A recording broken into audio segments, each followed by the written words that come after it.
আসসালামু আলাইকুম ওরহমতুল্লাহি ওবরাকাতুহ। সম্মানিত ভিউয়ার্স মহোদয়গণ, আমরা চাইলেই যে কোনো সময় আল্লাহ তাআলার কল্যাণ অর্জন করতে পারি। এই বিষয়ে আমাদের প্রিয় নবী জনাবে মুহাম্মদ সাল্লাল্লাহু আলাইহি ওয়াসাল্লাম বলেছেন যে মুমিন ব্যক্তি সবসময় আল্লাহর কল্যাণ অর্জন করতে পারে। একজন মুমিন ব্যক্তি যখন সে সুখে থাকে, ভালো থাকে, তখন সে আল্লাহর প্রশংসা জ্ঞাপন করে। সে বলে আলহামদুলিল্লাহ, আল্লাহর প্রশংসায় ভালো আছি। এভাবে সে আল্লাহর কল্যাণ অর্জন করে থাকে।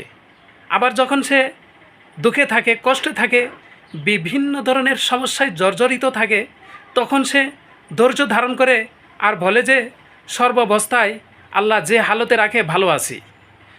এভাবে সে ধৈর্য ধারণ করার মাধ্যমে আল্লাহর সন্তুষ্টি অর্জন করে।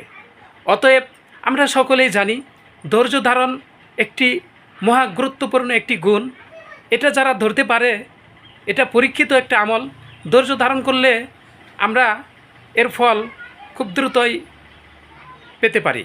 আমরা জানি ধৈর্যের ফল সুমিষ্ট হয়, কিন্তু আমরা কয়জনে ধৈর্য ধারণ করতে পারি? অতএব যারা মুমিন ব্যক্তি তারা সবসময় আল্লাহর কল্যাণ অর্জন করে থাকে।